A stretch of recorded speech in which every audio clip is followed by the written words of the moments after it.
So hello everyone, welcome to this another video of this channel. I'm Abhishek Verma and today you are watching another important video of this channel. Today we are going to discuss some important tips and tricks which are going to enhance your coding experience while working with Eclipse or STS IDE. Generally people feel that IntelliJ is rich in features and feel that Eclipse or STS is not that much good. But believe me, today I'm going to change your opinion. So don't forget to like, share and subscribe if you find it helpful. So now we are in our STS IDE and this is how it is going to look like whenever you are going to download and install it for the first time in your machine.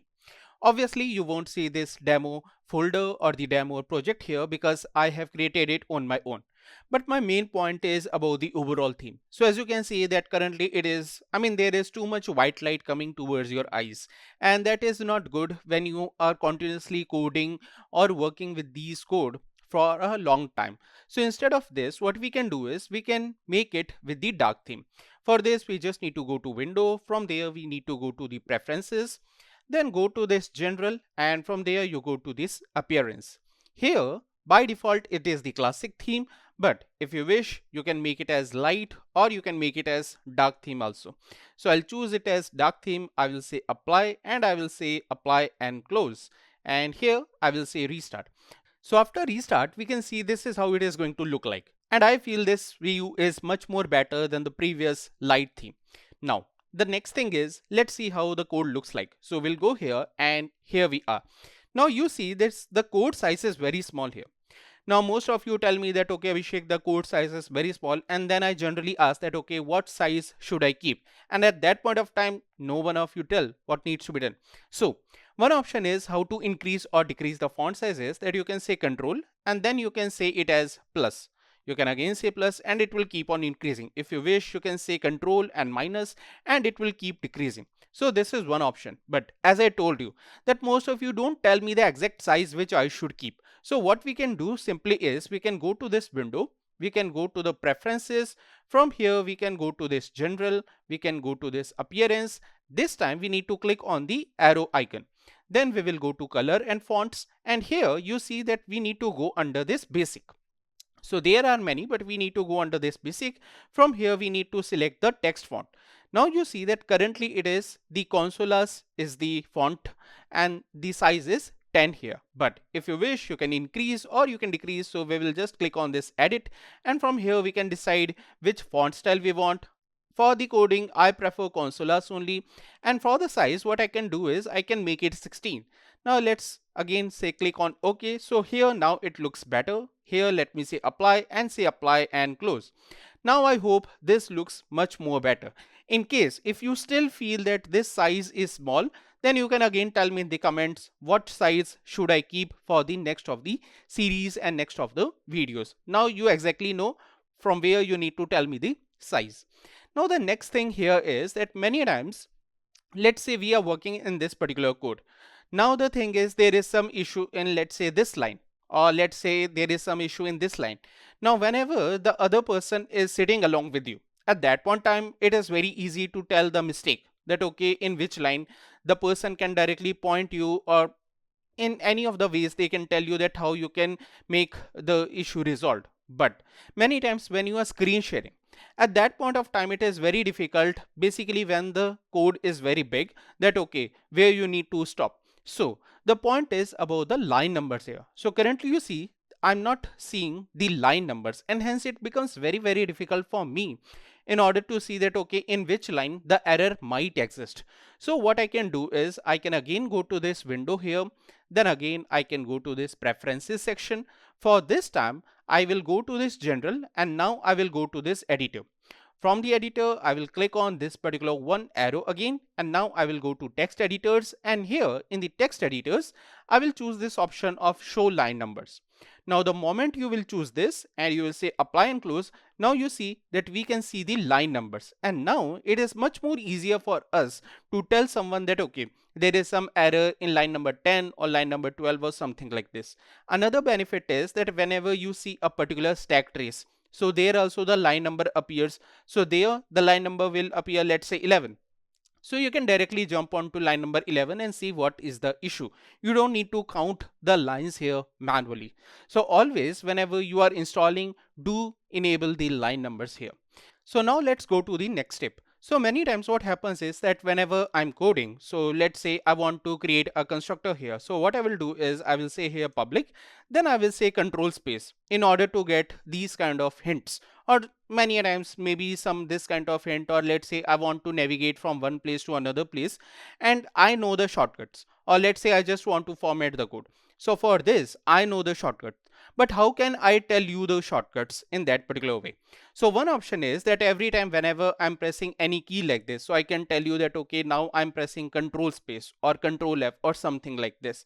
But there is one more thing which I found very interesting here, that what we can do is we can again go to this window, we can go to this preferences.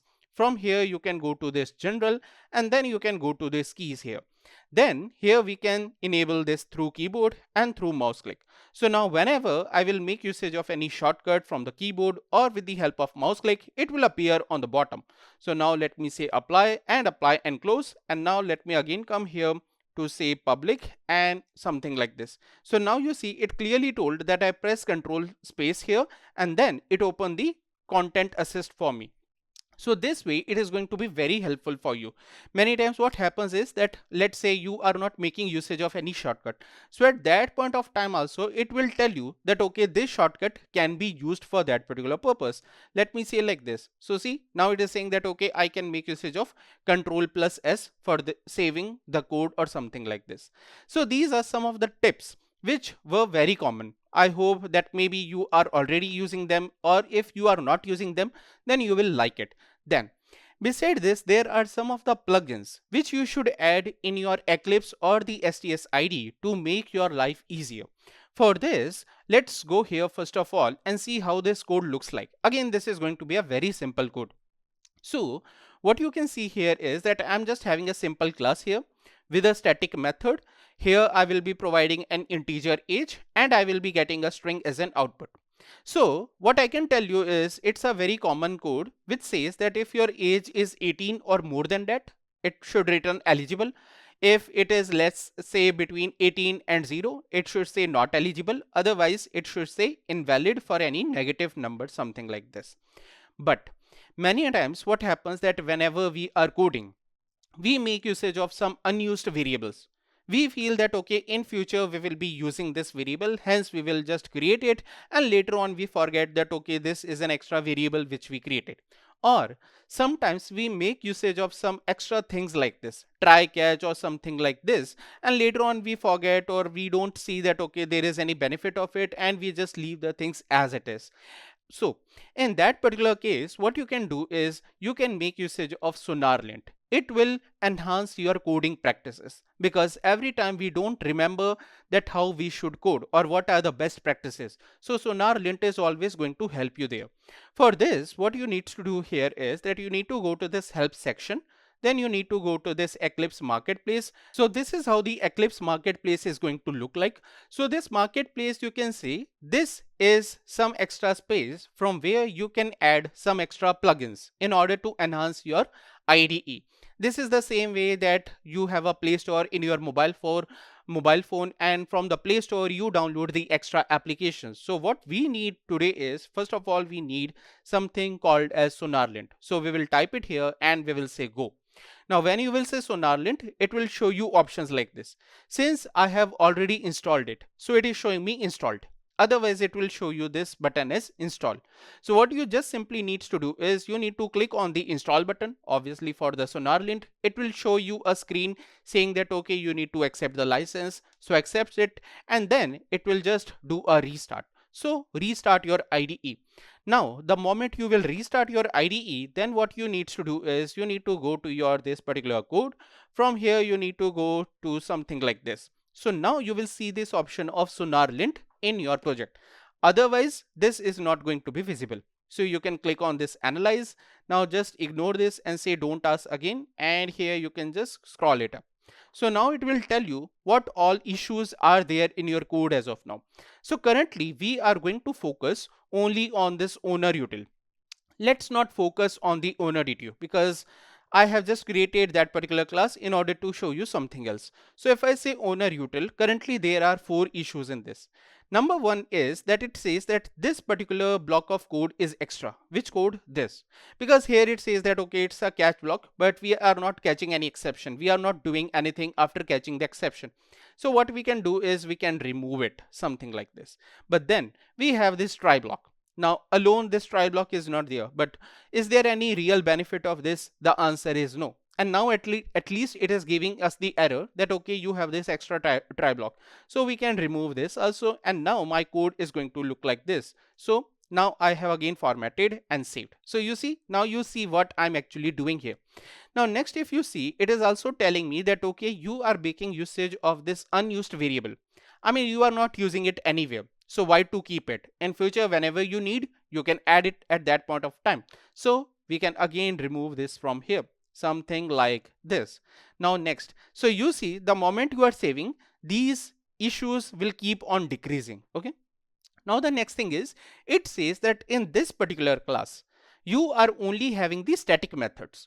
Now since there are only static methods, do you feel there is any benefit of creating a constructor for this class? Obviously no, because when we have all the methods as static, then we can simply call the static method with the help of class name. So as a good practice, no one should be first creating the object of owner util and then calling the method. So it says that in this particular scenario, what you can do is you can add a private constructor here. But let's say, still currently I'm there to help you, but sometimes it shows you some message and you don't know that okay, why is it showing you that particular kind of message. So what you can simply do is you can click on right click and then you can say rule description. So you can go here and then it will open some window like this. So what I will do is I will drag it here and now you can see what it will tell you. So now it will tell you that why is this an issue, because this is a utility class. Utility class generally have all the static methods. When it has all the static methods, there is no fun of creating the constructor because you don't need to have them. Then how you can fix it? So that also it will tell you here. So we can just go here. So it will say that okay, see, this is a non-compliant code. This is a class with a static method. So this is a non-compliant code and the solution is to make a private constructor here. So what we will do now here is we will say something like this, private owner util something here, and then I will do it like this. So owner util, and now you see this issue has been also gone. So currently it is still showing me. So what I can do is, I guess it didn't update it. So let me just again go here and say analyze. So many times it happens that it is not updating. So at that point of time you can just click the same thing again. So now you see there is no issue in my owner util class. So this way SonarLint is going to help you with all these extra things, and now it is going to make your code look even much more better. So always ensure that you are having SonarLint in your project. Now that is up to you whether you want to accept the decisions which SonarLint is telling you or you not. These are only the advices and suggestions. So it is completely your choice. It's not an issue as such. Now the next thing is that let's say this is my class and I want to test this particular class. Now in order to test this particular class, what I have done is here I have already added a JUnit jar file. A JUnit dependency has been already added, and here I have also added this particular test class. So the test class is also there and it's a very simple class. So I'm simply saying that okay, if the input is 20, output should be eligible, which is my assertion. So I'm betting that output should be eligible whenever the input is 20, and as per logic, I guess that is something which we want. Now if I test this, so I can simply test it like this. I will click on it and here I will say something like as run as, and I will say JUnit test. So moment when I will say JUnit test, again I can drag it here. So any moment you can drag all these windows from one place to another place. So you see that your test case are working fine. But the point is this single test case enough in order to test the complete logic? We are not sure, because you see there are so many conditions. So is it enough or not? So how to tell us that whether our test class is enough to test our logic or not? For this particular thing, what you can simply do is we need to add another plugin which we call as Jacoco code coverage. So for this, again, I will go to this help section, Eclipse marketplace, and this time I have searched for code coverage. So again, you see when I say code coverage, it shows me multiple options, but the only option which I need to select here is, or which I personally like, is the EclEmma Jacoco code coverage. So here the Jacoco stands for Java code coverage, that is Jacoco. See, it's such a nice name. Again, you see that I have already installed it, so I can't install it again. So what you just simply need to do is you need to click on install button, you need to accept the license and just restart your IDE. So it will be available to you. Now, once you have done this, again what you can do is you can go on this particular class. This time instead of saying run as, you need to say coverage as. Only after adding the Jacoco, you will see the option of coverage as. So you can say JUnit test. So now, and see, this time it says, so I hope that you didn't notice. So again, let me do it like here. So you see, it says that, okay, you could have made usage of this particular shortcut. So that's why I was saying you that always enable this. So it will tell you that, okay, you can use that shortcut. Then it is your choice whether you want to use it or not. So now after adding this code coverage, you can see that overall, my test is able to cover 55.6% of the code, but that is for the whole project. Now in the whole project, I have so many things. I have this particular utility class also. I have this DTO class also. I even have this test class also. So you don't need to worry about this test class. No need to worry about this DTO class. Our focus should be on the utility class only. So for utility class, you see currently it is only covering 35.7%. Now currently we are having only one method. Hence for that particular class, for that particular method, it says it is 35.7. Otherwise, if you have multiple methods, for each and every method, it will tell you whether it is getting covered or not. Not only with the help of percentage, but here it will also show you these colors. It will say that, okay, this particular red means not at all covered. So this logic you haven't tested at all. This logic you haven't tested at all. You are only testing this particular line because you are only providing one value here. For this also, one of the two branches have missed, because what are the two branches? One is value is greater than 18, other one is value is less than 18. So only one has been done. So let's see how we can increase it. Currently it is 35.7%. Only focus on this class percentage. So for this we will again go here, and what I will do is I will be a little bit lazy here. So let me just copy this and let me just paste it here. So here this time I will say not eligible age, and it should be something like this. So I will say not eligible age, and let me say here something like 15. So when I say 15, this time I'm hoping it should tell me not eligible. So let's again give it a try. So again we will go here, say coverage as JUnit test, and let's see what it tells us now. So this time the percentage has been increased to 85.7%. So again, if we go to this class, you see this part has been covered completely. For this particular part, still there are some of the branches missing, and this part it is still not at all covered because you are not testing anything for the invalid scenario. So again, let's make a test case here. So again we will copy this something here, and let me just paste it here something like this, and here let me call it as that. This time I should be getting the output as an invalid. So this output should be invalid here, and it should be something like this. And for what value it will be invalid? Obviously for -1. Anything negative value, it should be like this.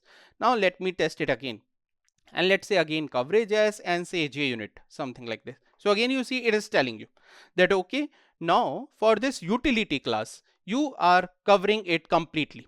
So for utility class now it has been covered fully.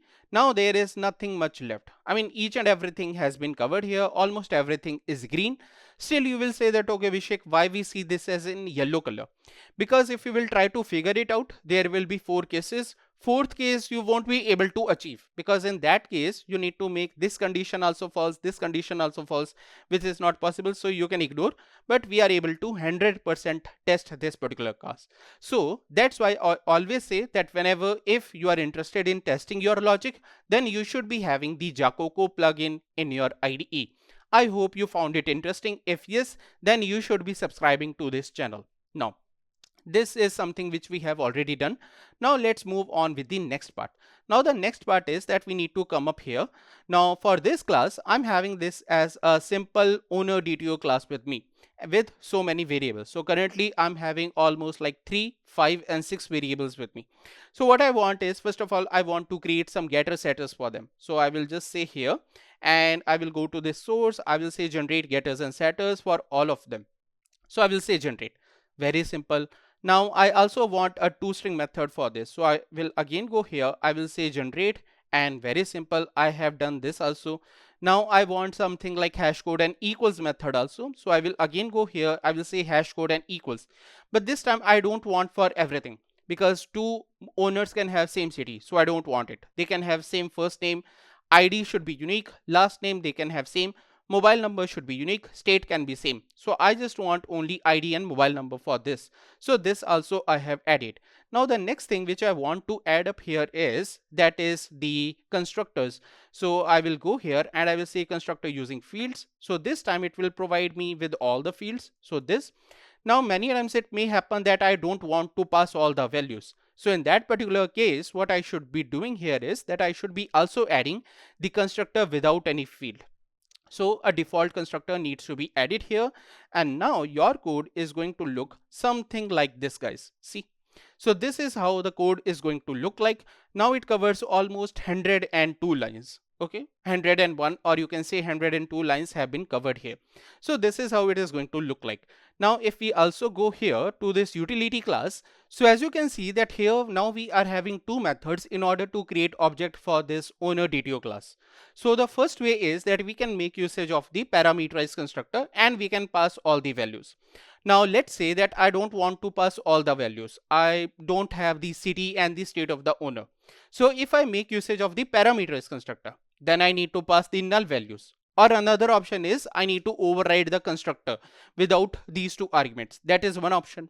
Another option is I can make usage of the setter methods. So I can just do it something like this, dot set id, dot set, dot set, dot set.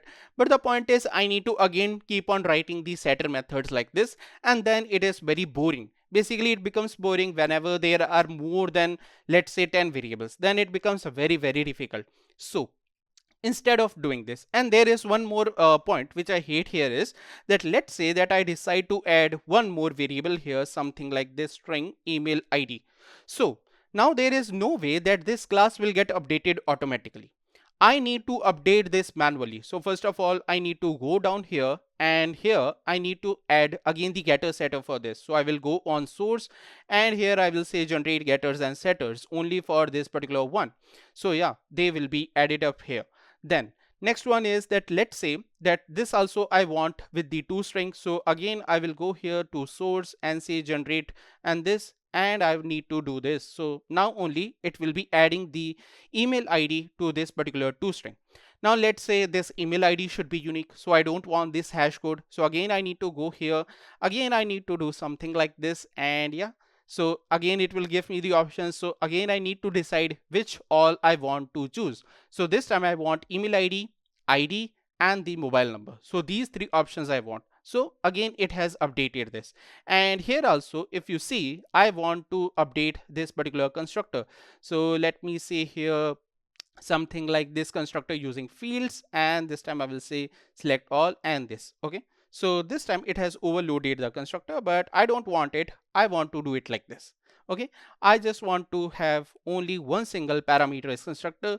So yeah, if that is the case, then you need to add it here also. So obviously something like this we need to add here, that is string email ID, and here also let's add it for a while, something like this string email ID, and let's pass it from here also. So email ID like this, and let's try to set this also. So again in order to set you need to call this owner DTO dot set and then this email. Okay, why isn't it showing? So okay, there is a spelling mistake, so I need to do this, and yeah, this is how it is going to look like. So you see it is basically very boring whenever you are doing something like this. Okay, because whenever you add a variable, you remove a variable, it's a very big project. You need to do so much amount of hard work. So what can be done? So very long ago there came something like Lombok. So we can make usage of Lombok here. But how to make usage of Lombok? So in order to make usage of Lombok, the very first thing which we need to do here is that we need to go here, and here we need to search for Lombok like this. So let's go to Lombok. So the very first thing will come to us project Lombok. So let's go here. Let's go to download, and from here you need to download this particular one. So after downloading, the jar file is going to look something like this. You can ignore other jar files as of now, and you see the size is also not very big. Now what you need to do is you just need to double click on it, and after double clicking it is going to open a screen like this. Now what happens is that by default, if there is Eclipse IDE in your machine, it will be able to detect it automatically. Otherwise, it won't be able to detect this. So in that particular scenario, you need to go to this specify location, and from here you need to search the place where you are having the IDE. Like for my case, it was in the C drive. So you need to do that, and then you just need to click on install and update. So what it will be doing is it is going to add the Lombok in your IDE. Now let's see that after adding the thing in your IDE, how is it going to look like. So for this, let's again go to our IDE, and for this we will go to help, and we will come back here. So now if you come here, you will see this option. So if you can see this option Lombok with the same version, that means the Lombok has been installed in your IDE. Otherwise, the Lombok has not been installed. Now one issue which I faced while installing this is that since my STS IDE was in the C drive, so C drive needs the admin rights. So I was not directly able to double click on the jar file. So instead of it, what I need to do was I need to execute a very simple command. So that you need to do, then you need to run the jar file. So this way you will be able to add the Lombok in your IDE. But believe me, that is not going to be enough. One next thing which you need to do is that again you need to go here, and this time you need to open the MVN repository from here. So now this will appear, and from here you need to search for Lombok. So this needs to be again done. So go here, and then you need to go here, then you go here, and from here you need to copy this particular one. So let's copy this, and let's come back here. Let's go to our pom.xml. Let's go here, let's paste it, and let's remove this particular extra line. I don't want such lines. And now let me just say Control A for the whole selection, and from here what I wish to do is I want to format it. So again it gets formatted. So this way you need to add the Lombok dependency overall in your IDE also, plus as a separate dependency in your project also. Then only you will be able to utilize the benefits of Lombok here. Now let's see how the Lombok is going to enhance your coding. So currently, remember, the size of the overall file is 114 lines. So that is the size. Now let's see. So what I will do is I will remove all these extra things from here. So let me just remove everything, and without all these things, if you see, the overall size is just something like 16 lines. Yeah. So the number one thing which I need is the getter method. So I will go here and I will say getter. So like this. Now here you can see, so let me just bring it here. So now you see it has provided me all the getter methods automatically. Next thing is I need some setter methods here. So I will again go here. Now you see it has provided me setter methods also. And the moment I will save it, and now if you go here, the setter methods are working fine. But the point is, by default, we only have the default constructor. We don't have the parameterized constructor for this. So let's again go here, and for adding the parameterized constructor, we need to say all arg constructor.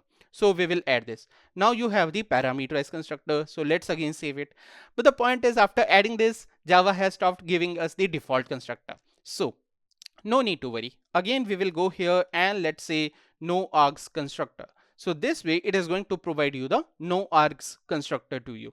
So this also has been provided to us. Now what was left? The next thing which was left was the toString method. So again we can go here, we can say toString, simple. What else was left? So next thing which was left was the equals and the hash code method. So for that also, let's say something like this, equals and hash code like this.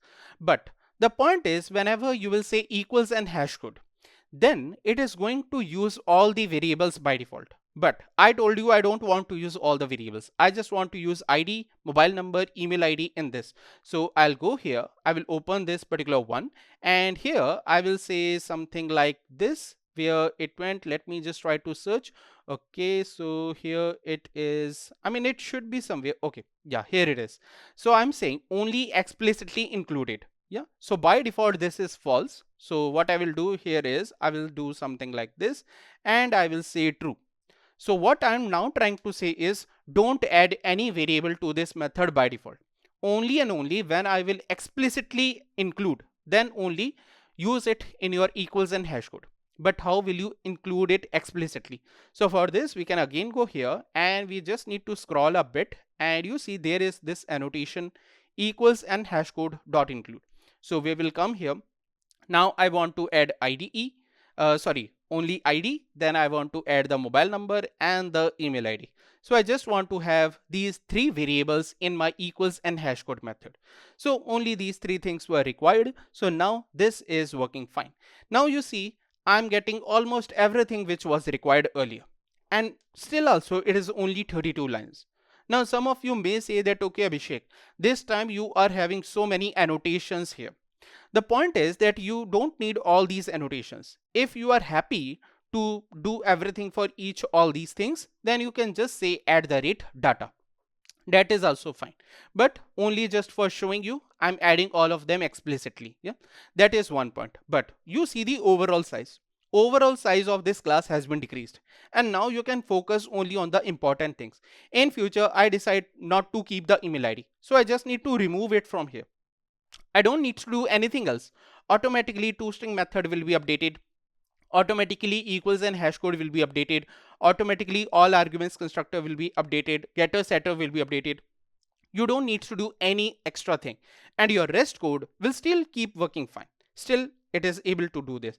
It doesn't know whether you have made all these methods or are they coming automatically.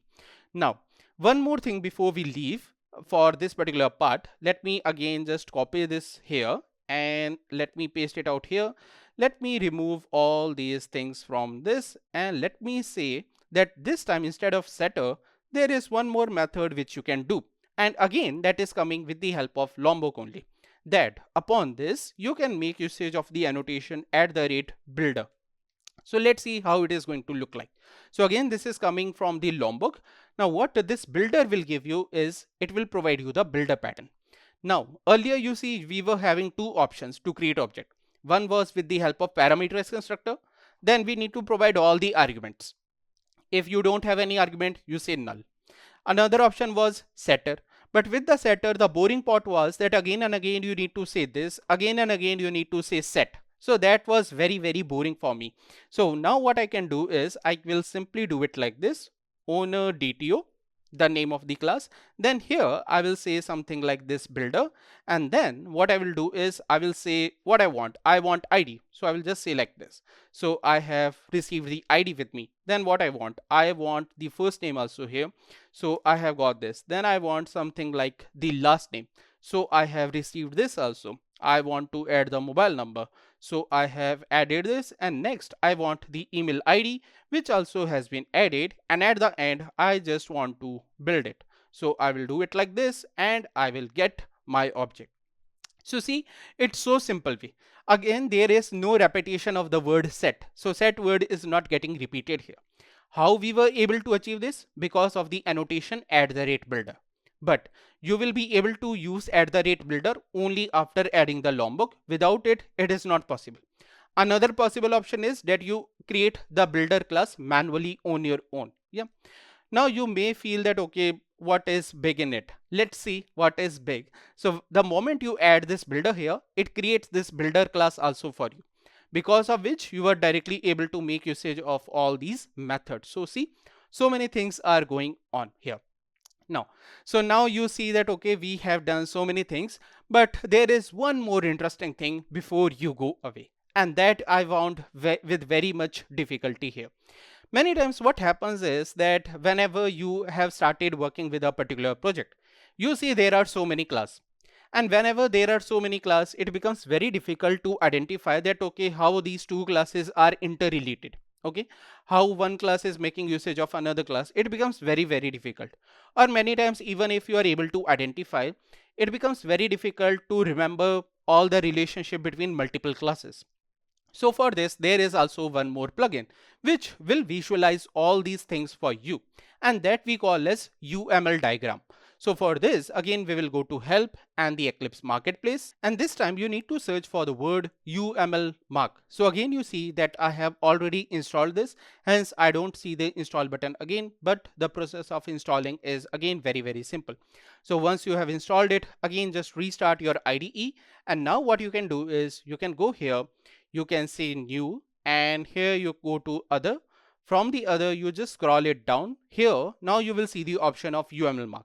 So click on this class diagram and say here finish, or you just need to say next here. Then you provide the name of that particular one. Now, like you have the name of every class, you need to have the name of this particular file also. So generally what I wish to like is that whatever is the name of my project, same name I want to give to this file. If you wish, you can keep it in your project also. If you wish, you can keep it outside also. Then another benefit is that you can even export it as a JPEG file so that you can share it easily with anyone. So let's click on finish, and now you see we are getting something like this, demo.umlc.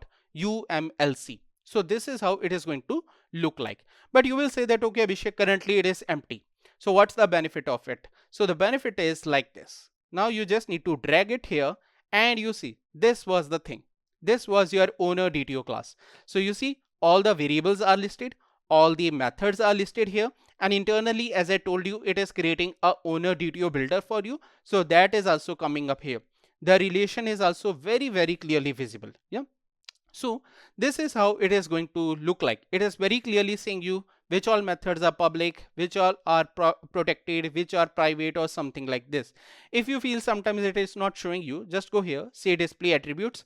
By default, this static is disabled and these static methods are disabled. So those things you need to enable it. So once you will enable, then you will be able to see these options also. So you can just say save, and now it will create the JPG image also for this, which you can share easily with anyone.